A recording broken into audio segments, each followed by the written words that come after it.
It's a gloomy Tuesday evening. And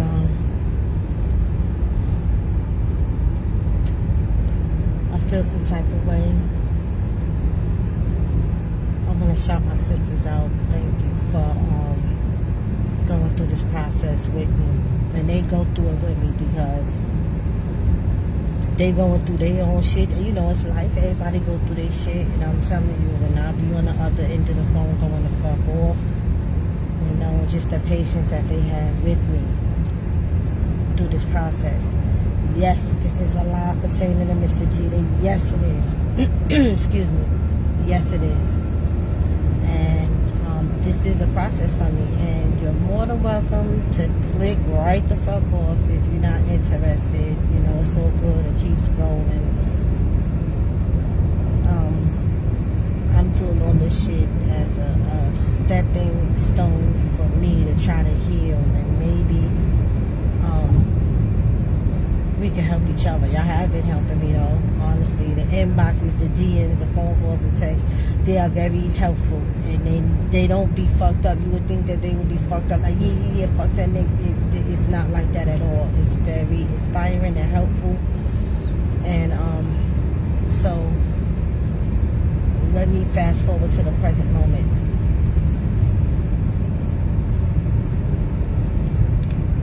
"13 years. That's a long motherfucking time to wait for a nigga to come home from motherfucking jail. 13 years is a long motherfucking time to invest in someone with your motherfucking resources, only for the person to come home and shit on you. Right?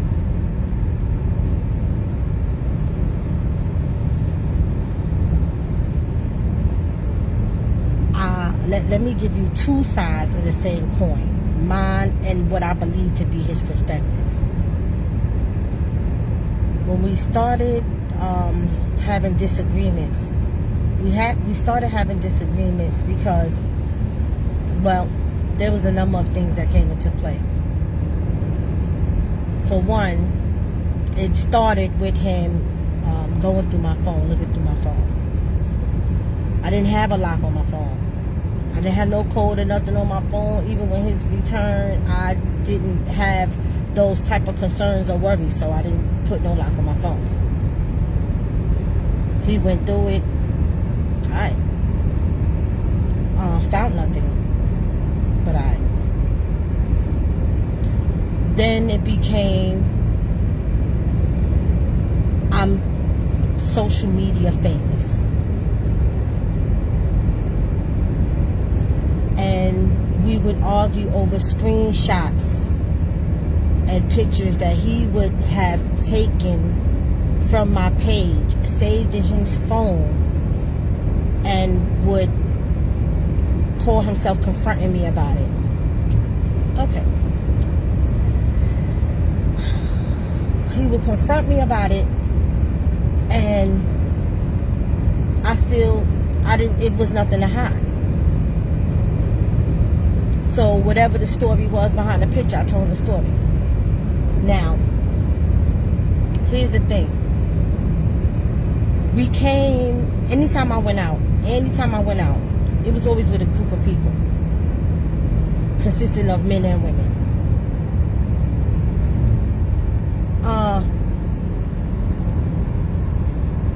But I don't quite understand, and I never did quite understand, how we came up with two different definitions of me waiting for him to come home. He somehow was under the impression that me waiting for him meant that I was supposed to roll over and fucking die, that I was supposed to become a nun, that I was supposed to put myself in a grave, I was supposed to lock myself in a fucking closet, not have any type of life until he returned. He deemed himself to be my life, and therefore I wasn't supposed to have one other than him.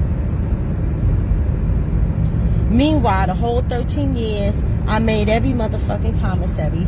I made every motherfucking books. He always had money on his motherfucking books. I made every fucking package. And not just that, because I'm not trying to throw up what the fuck I did, because that's just what you do when you riding with a nigga, whatever his circumstances may be. But I sent him pictures and letters on a regular basis. Now, I don't know about anyone else, but I'm not the type of bitch that get dressed up just to take pictures and send it. I'm getting dressed and I'm taking pictures because I'm going out. I went out with my friends. I had a great time. Me and the boys, our kids, we took vacations together. All of this, he was abreast of. He knew. I always kept him up to speed with whatever it was that was going on. So when he said that I was social media famous, I didn't understand where he was going with that, or what he was getting with that. Then it became the way that I was in the house. He didn't like the way that I spoke. He said that I cursed too much. You know, he was trying to, he felt like I could stop him from, excuse me, I got distracted. He felt like I needed to change the way that I spoke. All right. Then it became, there was an issue with the way that I was in the house, far as, you know, well, to put it in his words, because I'm trying to understand it as I say it, but let me, because it's going to distract me. You know, oh, you think you that bitch. You see how you got this shit running in here, running on your time, running. See how these niggas wrapped around your finger up in here talking about my sons. Right? So it became an issue with the way that I ran the house. Then it became, it just spiraled out. Let me not go verbatim. It just spiraled out into other things. Now, the whole time that he's home and we're having these arguments, my job is very demanding. The overtime is at an all-time high rate. So I am becoming severely stressed. I'm stressed at work because I got to spend all these fucking hours at work. And I'm stressed at home. He was so confrontational, argumentative about what I either was doing or what I wasn't doing, that I began to get in my own head and think that something was wrong with me. Right? And of course, like any other woman who feel like she doesn't have any resources, of course, like me and my sister spoke about not too long ago, to continue to be the strong black woman, you don't really tell your friends what you're going through. You don't tell people what you love, what you're going through. You try to, quote unquote, hold that shit down. And you keep it all in. But meanwhile, I am literally breaking the fuck down. My body is now starting to show signs of motherfucking stress.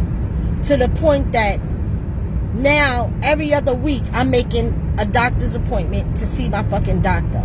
Because it's not just acne now. There's rashes. There's boils coming under my arm.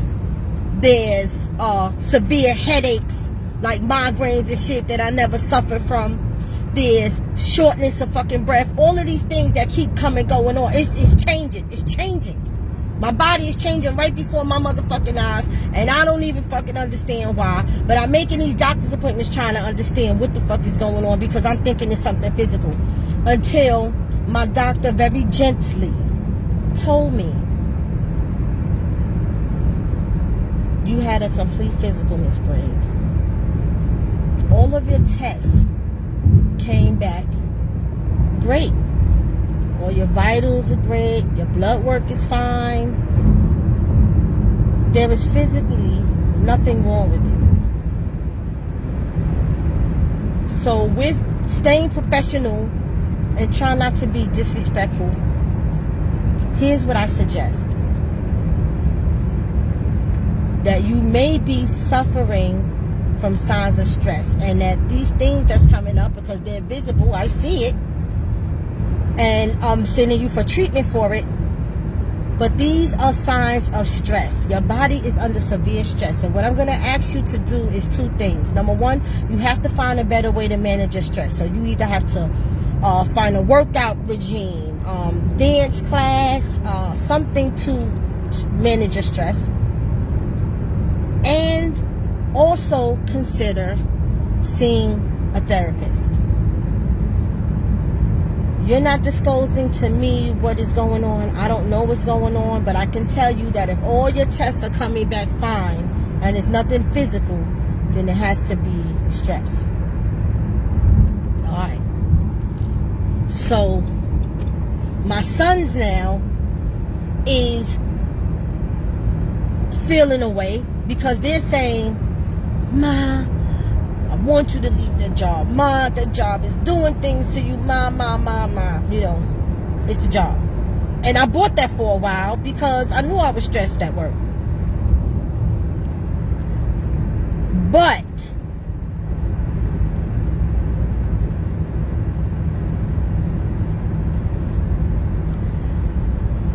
I got a divine message. I had to tune in. I knew I was stressed at work. However, I sat with myself one day and I began to pray. Like most women, we ain't got nowhere to fucking turn when we trying to be strong. And we try not to let the world know that we're hurting. And we don't want the world to know that we going through shit. And we don't want people in our motherfucking business. I can't heal like that. This is the purpose of my fucking lives and my videos. Because I realize for me, I can't heal like that. But not to stray away from the subject. So I'm sitting by myself and I'm sitting here trying to figure out what the fuck is going on with me. And what came to me is, yes, you stress from the job because it's a stressful environment. But that is the stress that you have been dealing with for the past 12 years that you've been on that motherfucking job. You know how to de-stress from that motherfucking job. You take your vacations, you go to the gym, you work out when you can, you spend time with your family, you spend time with your sisters, you spend time alone. And so you learn to manage your stress from employment. What this is a new motherfucking stress. And that is why your body is breaking the fuck down, because it's too much. This is a new stress that your body don't know how to deal with. This is why the signs are showing up. What could be the new fucking stress that my body is motherfucking dealing with now that it's not used to dealing with?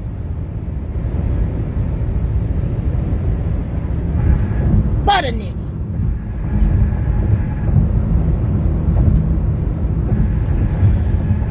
When Mr. Jeter came home, right? Because I still was in love with him. I was in love with who I thought I knew. This is the person that, even though we were separated for 13 years, I kept in constant contact with him. We did the best we could with the communication that we had, and I still felt that I knew him to a degree. Even though people change, I know I've changed. I still felt like I knew a good part of him to the degree. He would spit, biblical paraphrases at me. Our communication was just great. And so I was just like, you know what? Damn, I still love this nigga. He's just a better version of himself. I respected it. I loved it. He kept me. He had me. He had me locked up in the pocket. How the song say, he had me. He came home, and the sole thing for me when I came home, and I thought I was still helping him, was I had to help this nigga get on his feet. And as long as I can help this nigga get on his feet, then he'll be able to transition and function better in this society, because I know we at warp speed. I know time is speeding by fast. I know that the days ain't gonna be long no more, like when he was sitting his ass up in there. So there's some things that I felt obligated to cover. Basic, what we call basic, those of us who in a free world, that's what we call basic. Living, a roof over your head, food in your belly, clothes in your back, and the motherfucking warm bed that you can sleep in and you don't have to worry. This is my sanctuary and it's now your sanctuary. This is our safe space, right? Whole time, the universe presented an opportunity for me to take what I managed to save and change our living environment, which I thought would also be healthy for us. Absolutely, I could have been done it. But I chose to wait for him to come home because I thought that he needed to understand that that's how important his presence was. I thought I was helping him understand how much, you know what, I'm going to wait to buy this house so he could be a part of this process. So he could know that even though he wasn't here, he was here. I thought that my actions were speaking for me. Right? So I waited. I was able to save more.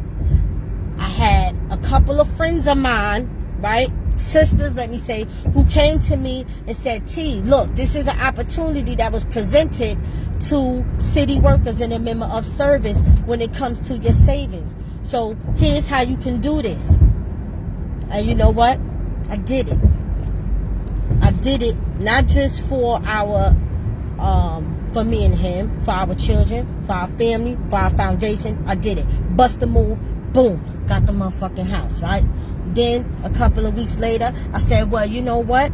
Now we out in a suburban area. We out kind of far. I need a secure way to get to work. Right now I got the whip. The whip was always good to me, but I need a way that I could be able to get to work. And I need to ensure that I can get to work. I need a truck. I need an all-wheel drive truck. All right? So I went and caught me a truck. And then I said, you know what? Well, you know what? While he getting on his feet, this is all basic shit. This nigga need a whip too. He need to be able to get around back and forth and do the things that he need to do, in case the boys need him to do anything, or in case he need to do any type of emergency or whatever come up, he need a fucking whip too. Boom, cop the nigga motherfucking whip. I'm not trying to throw nothing in nobody's face. I'm trying to give you two sides of the same fucking coin, okay? So my whole mind state was, I covered the basics for the nigga because this is my man. This is my motherfucking king, alright? And if I'm coming up, he's gonna come up. That's just how that shit go. You don't fucking come up and you don't elevate without taking your family with you, without your foundation. It's a movement. It's a unison. You feel me? Okay. Boom. Got the whip for the nigga. Like, okay. So, boom, you good with that? I'm good with this. We got this house now. We living, nigga. We living. And this ain't, in my definition, a come up. It's not a come up. It's what I would say is living in the times. You always want to make sure you got a fucking roof over your head. You always want to fucking make sure you got transportation to get to where you go. We're in the fucking suburbs now. We know we're near fucking well, I call it it might not even be the suburbs, but I call it the suburbs because it ain't really no transportation out that motherfucker. You know what I'm saying? It ain't like you could go hop on a train or even call a fucking Uber. Everything is so distant and far in between. Alright? That nigga on July 20th 2021, after 10 months of being home, that nigga decided to pack his shit and leave. Alright. Now, but let me give you a moment in that time. Ty and Boogie was going to the city. They was going to spend time together as brothers. I love the bond that they have. They so far in age, but they so close in a brotherhood. It's the foundation that I laid, that my family helped me lay. All we got is us. They true to that shit. Alright? They going to spend time together. Me and him is alone in the house. 2 days, 1 night. We spent 2 fucking days arguing over him trying to piece together what happened or what I had going on in his absence. Again, he's in my phone. He's looking. He's finding shit. He found something from 2014 to what he felt was inappropriate from 2014.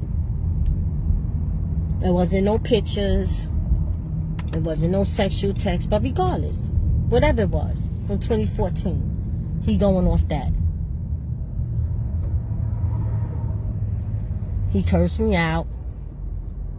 You know how couples do. You know, shit got physical. You know what I'm saying? He stood in my face and he yelled to the top of his motherfucking lungs. He looked me in my eyes and said to me, "Fuck you. Fuck you." And I'm saying it calm right now because I'm in my car by myself and I don't want to start fucking yelling and people start looking at me like, this bitch bugging. Fuck you. Yelling.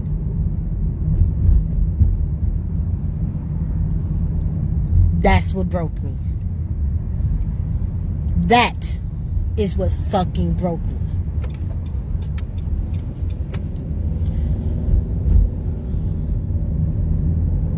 The nigga had all the opportunity to marry me. He could have married me in motherfucking jail.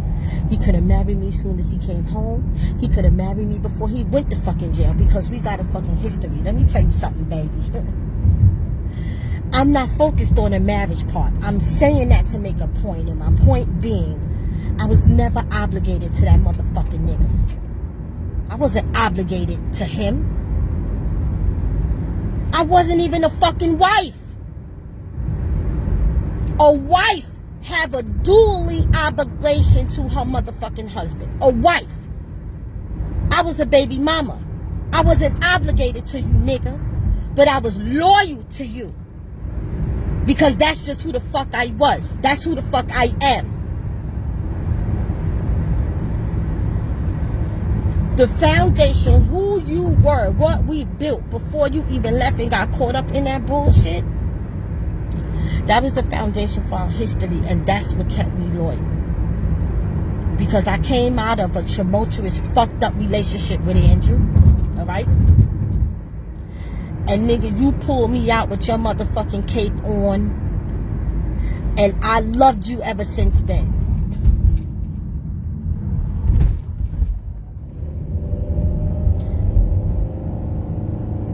"13 years later, I stood by your motherfucking side." I could get really, really deep with this shit. And matter of fact, let me do that.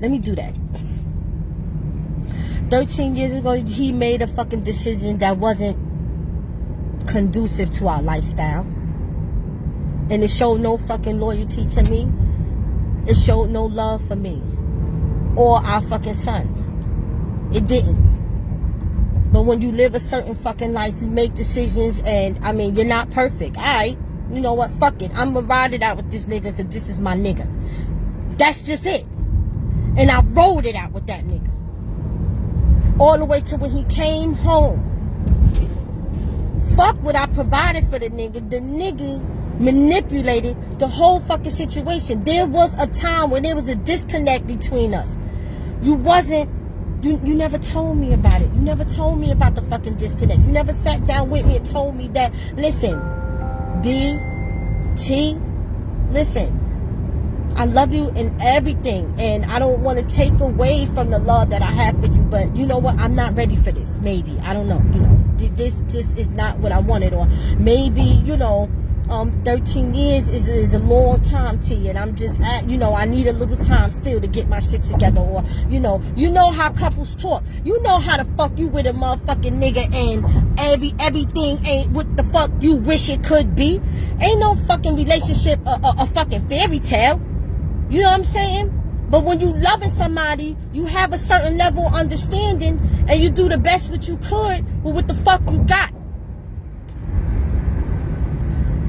So all this time he claiming to be a fucking real nigga, the real nigga. He never sat down and had a conversation with the realest bitch on his team. He never gave me the fucking benefit of the doubt. Because in giving me the benefit of the doubt also gave me the freedom of choice. The freedom of choice gave me the opportunity to say, well, you know what? I don't want to be with a nigga like that, so I'm going to fall back. So now you ain't got no money on your books. But he don't know that. You understand? Come on, vibe with me now. Don't make this shit hard for me to communicate with you. Vibe with me. If a woman has if you being honest, in your honesty, see, there's consequences behind you being honest. The person can either vibe with you, with your bullshit, or fall back and not go along with the bullshit. But it's called adulting motherfucking 101. You don't get to choose for me. That was the fucking problem. You want to choose for me. So the 13 years of communication was really about him manipulating the situation and putting up a fucking front and keeping that fucking front up because he never wanted his books to be not have no money on his books. He didn't want to, because I was the main fucking resource. Yes, he had family members that helped him, but I was the main fucking one. And so if you come to me and say, well, listen, you know, I'm not really sure that this is what I want to do when I come home, then you have to face the possibility of not having someone service you. All right? So you're going to not be honest with me. You're not going to tell me about the fucking possible disconnect. You're not going to fucking tell me what it really is, because right now you got a bitch in love with you, and a bitch that's in love with you is doing everything that you need her to do without it being a headache for you. Alright? Alright. So now we move forward to him fucking touching down. He still didn't have a conversation with me when he fucking touched down. He still had me fucking thinking that everything was going to be okay. And in the love that I had for him, I still was saying, you know what? I gotta give this nigga the benefit of the doubt. I gotta give this nigga a shot. He just coming home. He gotta readjust. He gotta do this. He gotta do that. Meanwhile, I'm making excuses for the nigga, but I really wasn't thinking it was excuses then. I feel like it's excuses in retrospect, because I was still in love with the nigga. Okay?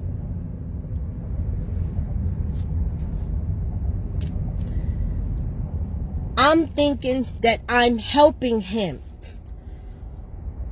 But in reality, I was enabling him. I can't see the comments right now. I can't really see the comments. So I had to get back to them and reply to them if it needs replying to. I was enabling him. What he wanted was a perfect bitch. He told me, you said you was waiting for me to come home, but I don't fucking see that. Every time I turn around, you was out living your best life. So I don't quite understand. Well, at the time, I didn't quite understand that. When he confronted me about my relationship I got with my son, or have with my sons, the only thing I could tell him is, listen, this is not even an argument. Only thing I could tell you is, please don't try to be in competition with my sons, because you're not going to win. That's one, you're not going to win. Anytime you dedicate a large portion of your life to someone and they not understanding, they don't show compassion, they're not appreciative, somebody hear me. The red flags is going to fuck off. When the fuck do you stop and pay attention? If you dedicating your life to somebody and you're always the one that's fucking wrong, because that's the way how he was making me feel. If I could be stressed at work and then come around and it's time to go home and I'm stressed at home. If I'm always the one in the fucking wrong. Let me tell you something. It came to a motherfucking point where I was so stressed in both of my environments, I would rather have been at work. And I made sure I stayed at fucking work. Because there, you in an environment where you expect the stress to be. This is me coping, trying to cope. You're expecting stress to be in that environment. So I stayed in that stressful environment, because that's where I expected the stress to be. I could not go home to what I thought is supposed to be my safe space and be stressful there too. It was too much for me mentally. I could not fucking do it. I'd rather be at work.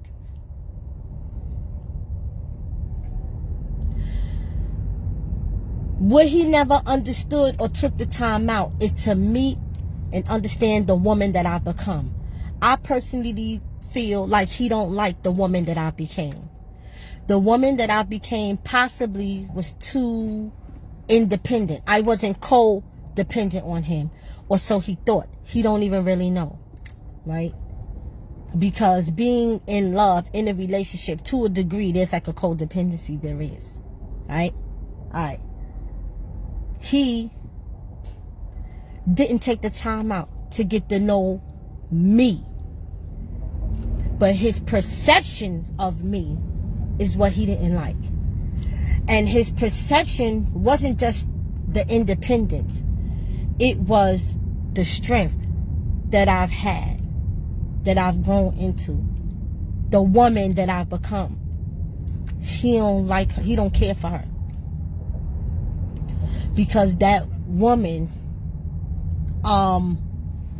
appeared not to need him or want him or to even be on his level. I'm trying to hold my head and not fucking break down. Alright, so just be patient with me. He could have had a conversation with me.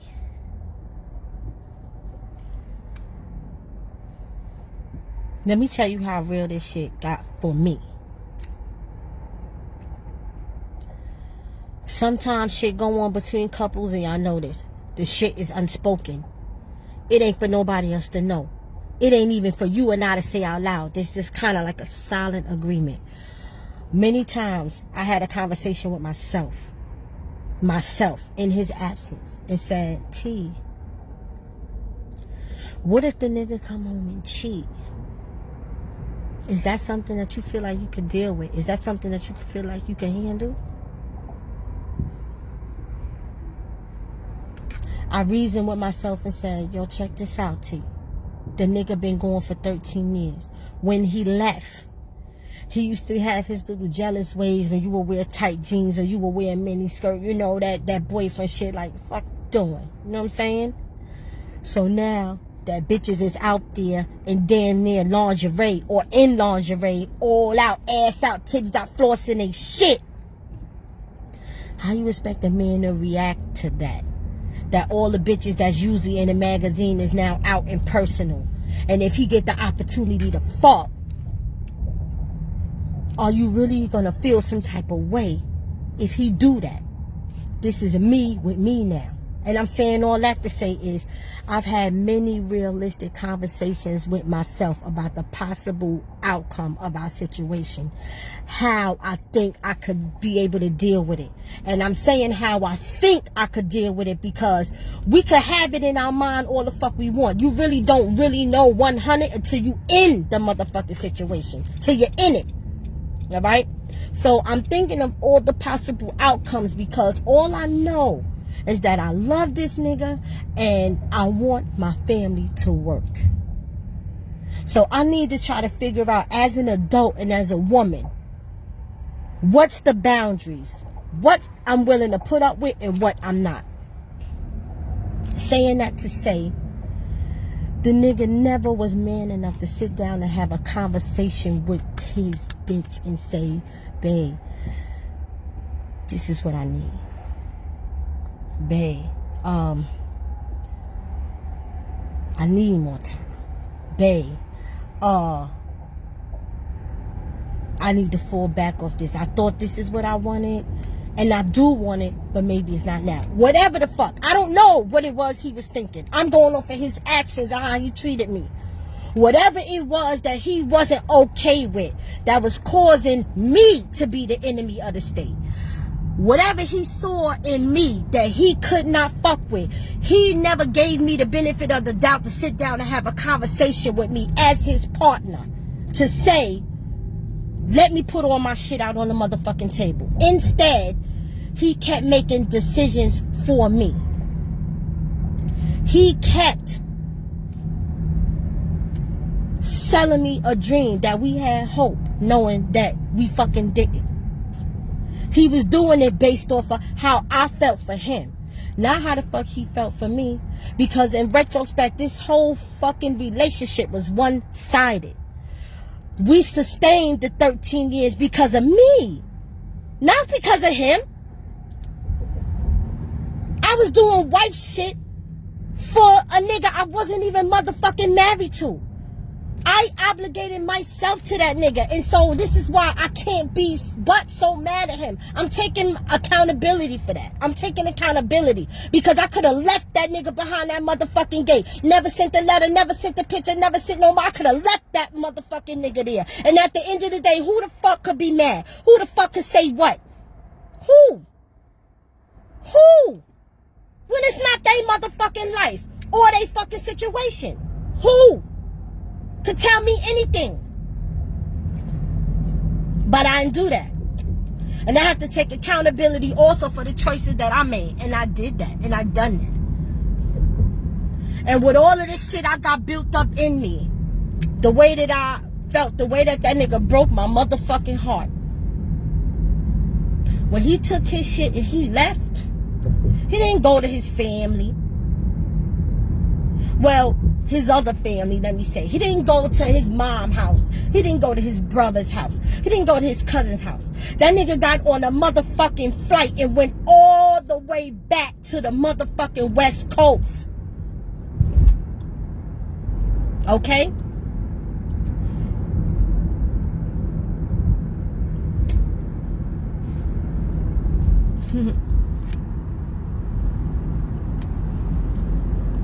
Again, my heart was broke. Again.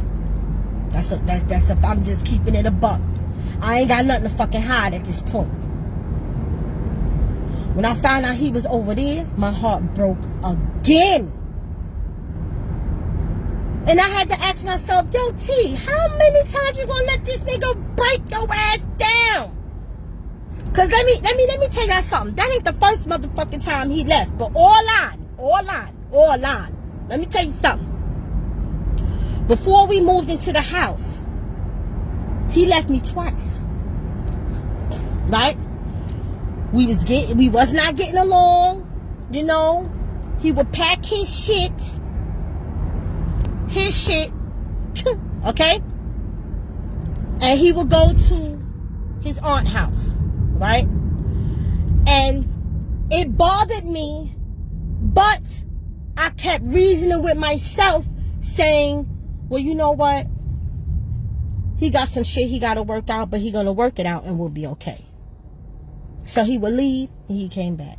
And he did that twice. And you know what? I didn't even hold it against him. Excuse me. Because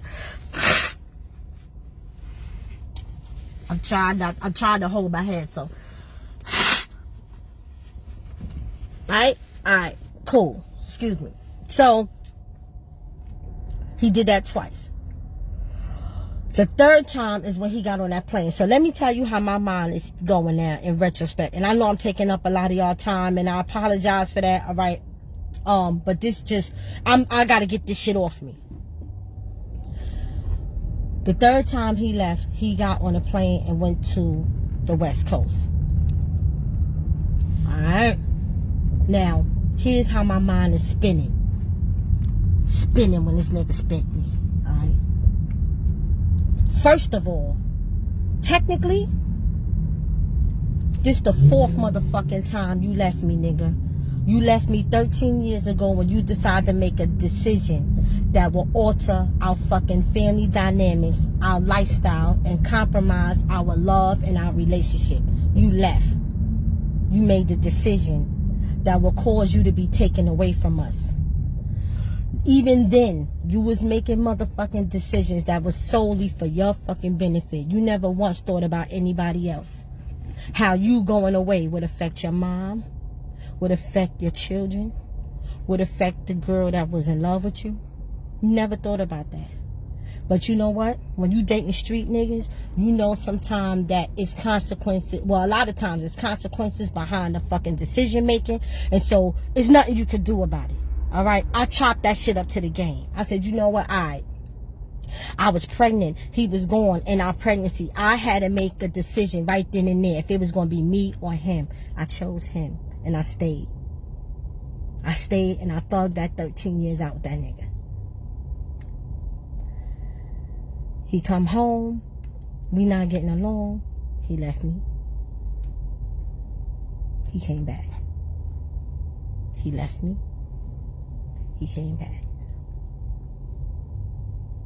He left me. Went to the West Coast. He's not allowed to come back. This time, I choose me. Me.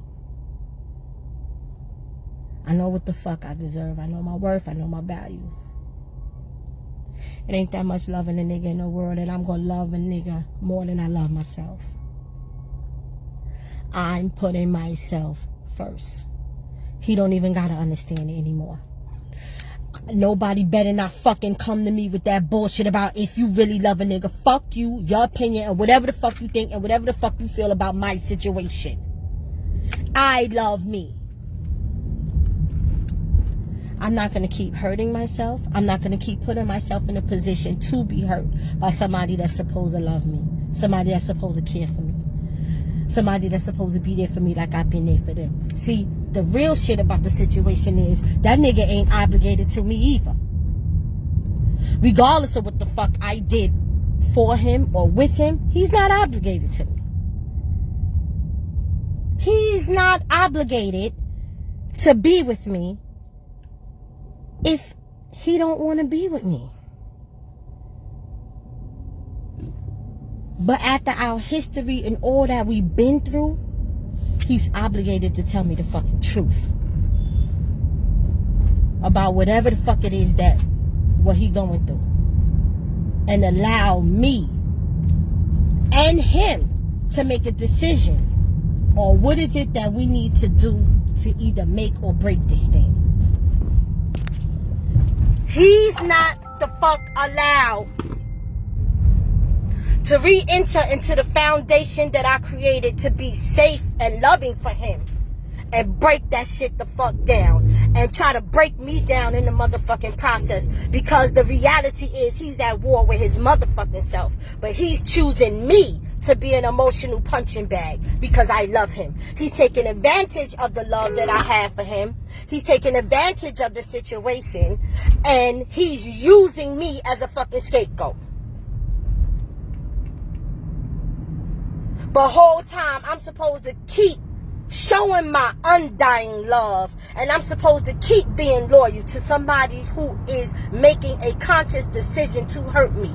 Don't come at me with that shit about he didn't fucking mean it. You make decisions. Listen, baby. Every day we wake up with a chance and a choice, right? He could have chosen to do the right thing. He could have chosen to have a conversation with me and let me know what was really going on. He could have chosen to go and get some type of help for what he needed, even if he needed to see a therapist. He could have done those things. He didn't. He chose to use me as a scapegoat and try to make me feel fucked up and bad for what I was doing and what I've done. All the accomplishments. I take accountability for my half. Nigga, you gonna take accountability for your shit. Voluntary or involuntary. Because you could tell the family whatever the fuck you want to tell the family. You and I know what the fuck the real deal is. You know what it is. Look yourself in that motherfucking mirror, my nigga. You can't lie to yourself. I don't give a fuck what you telling anybody else. It's other shit that I can fucking speak on that I'm not gonna speak on. That's just gonna be remain between me and him. But nigga, look yourself in that motherfucking mirror. You can't lie to yourself about what's really real. Like you can't lie to me. I don't give a fuck what you telling anybody else. You can tell them what the fuck you want to tell them. Because see, what I discovered is that he's a narcissist, and a narcissist needs supply.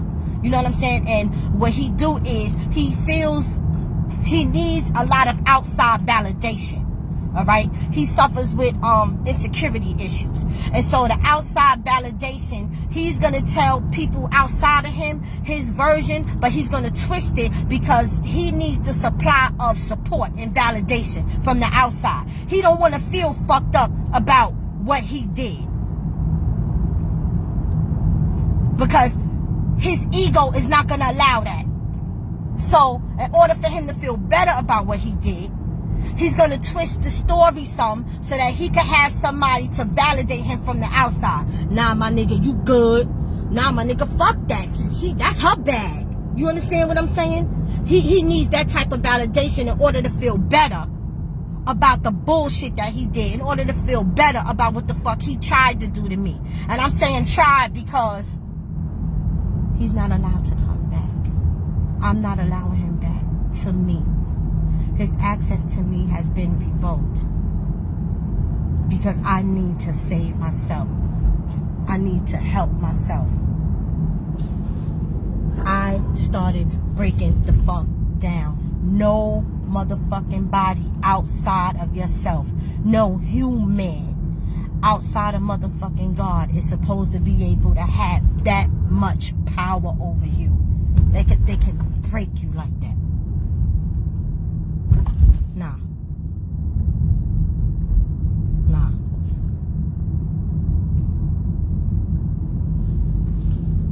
I'm good. I seen somebody not too long ago, and they told me, "Hey, skinny mini," and you know, they told me that shit because, you know, when I'm stressed, I don't eat. I don't have no appetite, and I lose weight, and I know I'm losing weight. And let me just tell you something, baby. I'd rather go through this shit now and deal with the fucking stress and the weight. I'd rather go through this shit now than to go back to that shit I was going through 3 months ago. It's been 3 months since he left. I'm not going back to that. If 13 years of a bitch that you ain't even married to, thugging it out with you, ain't enough to let you know how serious I am about us and our family, then 3 months ain't gonna do motherfucking thing. This is my perspective. If 13 years in a whole nother state, far away, separate from everything that you knew, everything that you grew, your family, your brothers, if that's not enough to say, finally, when I get back to my family, I know I'm loved, I'm good, I'm gonna be okay. If that's not enough to have you sit down with your motherfucking self and become the man that you need to be, if that's not enough to be grateful, thankful, and to be able to progress in a positive manner with your family, 3 months ain't gonna do it.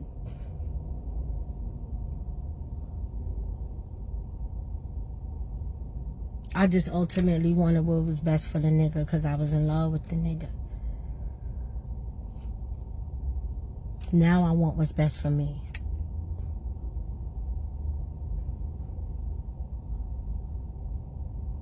It ain't our season. It ain't our season.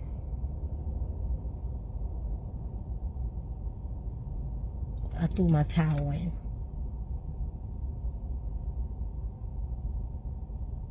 Alright, so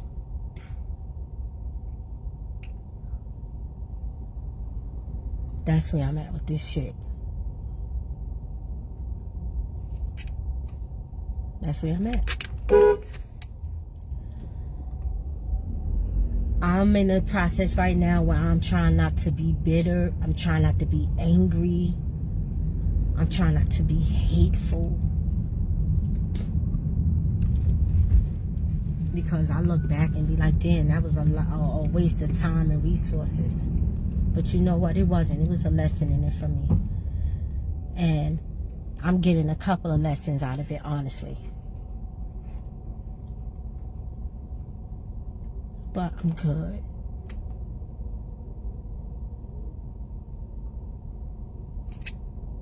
You know, maybe in the future he'll be a different person. I don't know. You know, that's between him and God. I can't focus on that. I can only focus on me and my children. Keep making sure they good. Keep making sure I'm good. And well, I did get 2 vehicles out of it, right?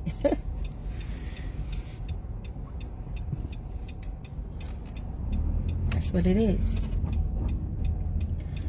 And yes, I'm good. And I'm always going to be good. The universe makes sure that.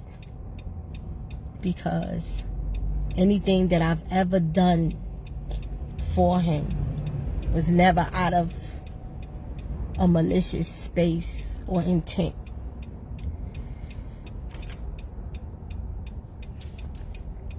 That was my nigga.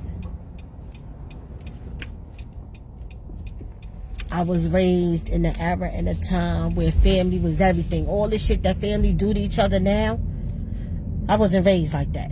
The way that I see a lot of families be towards each other, I wasn't raised like that. And I don't even want to get into being black sheeps and fucked up niggas in the family. You know, I don't want to get into that. That's not what this live is about. All I'm saying is that I was raised different. You know, I was raised in a loyal and dedicated area, and a loyal and dedicated time era, and that's just how I am. That's just what I did. And I'm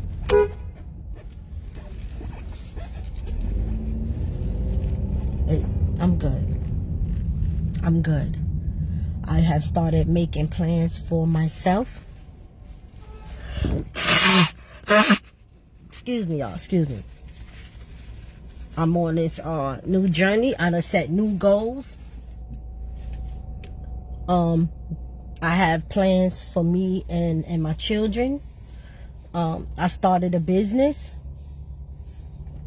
And definitely all of y'all, I really hope that y'all can be a part of this business. And I'm definitely going to let y'all know about that. I actually put it up on Abundance to Goddess. I put it up on my YouTube page, like a preview, excuse me, of the business. But yeah, I got some plans for myself, and I'm going to take care of T. All the dedication and resources and energy I was putting into somebody else, I'm going to put it into me. All right, and with that being said, I appreciate y'all time, because I know I've been holding y'all for a while. I appreciate your time.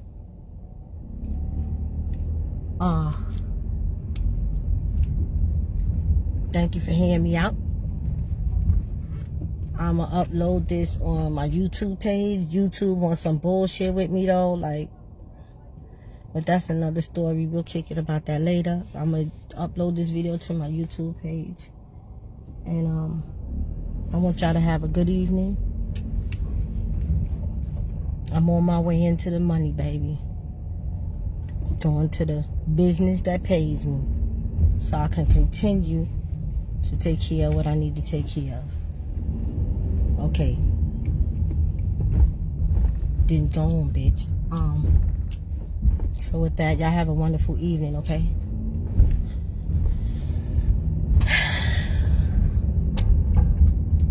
Peace, y'all.